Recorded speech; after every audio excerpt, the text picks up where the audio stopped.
नारायण नारायण हरि हरि ओम।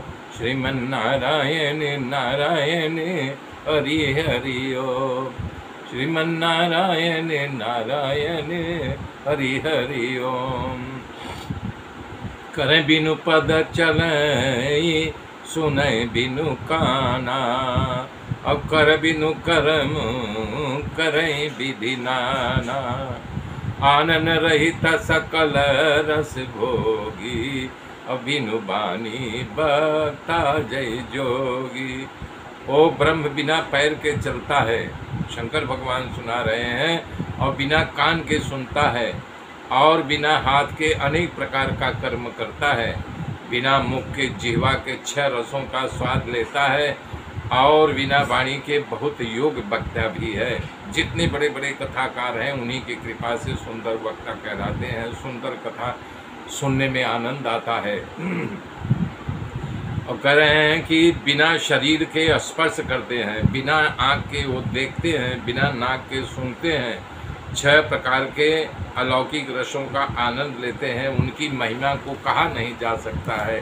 कितनी महिमा है जिनका वेद और पंडितों बखान नहीं कर सकते हैं। जिसका मुनि लोग ध्यान करते हैं, वो भगवान भक्तों के हित के लिए दशरथ नंदन अयोध्या में स्वामी श्री रामचंद्र जी के रूप में अवतार लिया है। हे पार्वती, जिनके नाम से प्रताप से उनके मरते हुए प्राणियों को देख करके राम के नाम का कल बताया था कि मंत्र देता हूँ तर जाते हैं।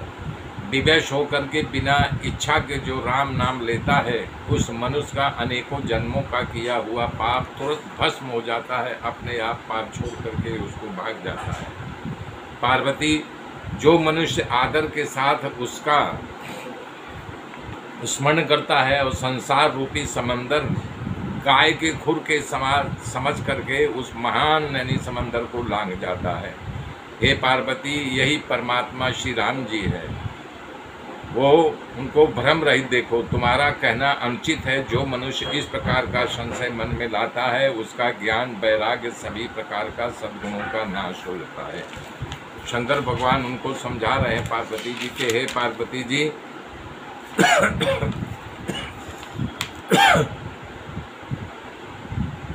शिव जी के चरण कमलों को पकड़ करके अपने हाथ को जोड़ करके पार्वती जी ने उनको नमस्कार किया और कह रहे, हे नाथ, आपकी कृपा से मेरा विषाद चला गया। जो मेरे अंदर विषाद था वो दूर हो गया।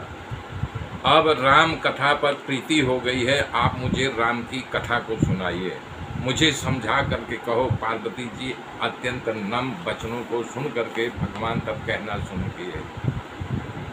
पार्वती जी कह रही हैं, हे कामदेव के शत्रु, स्वाभाविक रूप से सुयज्ञ कृपा निधान शिव जी उस समय खूब हर्षित हुए और अनेक प्रकार से पार्वती जी की प्रशंसा करते हुए उन्होंने बोला, सुन शुभ कथा भवानी रामचरित मानस विमल, कथा भुसुंडी बखानी सुना बिहक नायक गरुण। करें, हे पार्वती जी, काक भुसुंडी जी ने रामचरित मानस की कथा पक्षीराज गरुण को सुना रहे हैं। जो गरुण ने सुनाया था वो संवाद जिस तरह से हुआ वही मैं तुमको सुना रहा हूँ। राम अवतार की कथा जो परम सुंदर और पवित्र पापों का नाश करने वाली है, उस चरित्र को सुन लो। श्री हरि का गुण नाम कथा रूपी सभी अपार और अगणित और असीम है। हे पार्वती, मैं बुद्धि के अनुसार जो कुछ हमारे अंदर समाहित है वही मैं तुमको सुना रहा हूँ। करें, हे पार्वती सुनो, वेद शास्त्र भगवान हरि का सुंदर अगणित निर्मल चरित्रों का गान किया है। हरि का अवतार जिस कारण से हुआ है बस वो कारण यही है, ऐसा नहीं कहा जा सकता है। नहीं, बस इसी कारण से हुआ है। उनके अनेक कारण हुए और जो जानते हैं वही जना सकते हैं। बोल रहे हैं कि राम जो है जब जन्म लिए थे उसके बहुत से कारण हैं, एक जन्म के कारण नहीं है।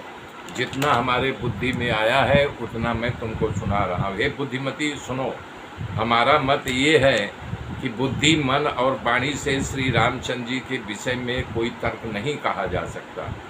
जो भी संत मुनि वेद पुराण अपनी बुद्धि के अनुसार जो कुछ कहता है और हमारे समझ में जो आ रहा है, हे सुमुखी, वो कारण मैं तुमको सुना रहा हूँ। जब जब धर्म का नाश होता है और नीच अभिमानी राक्षस बढ़ते हैं, वो ऐसा अन्याय करते हैं जिसका वर्णन नहीं हो सकता है, तब गाय, ब्राह्मण, देवता पृथ्वी के कष्ट पाते हैं। तो उन सब की रक्षा के लिए, सज्जनों की पीड़ा हरने के लिए अपने दिव्य शरीर को धारण करते हैं। असुरों को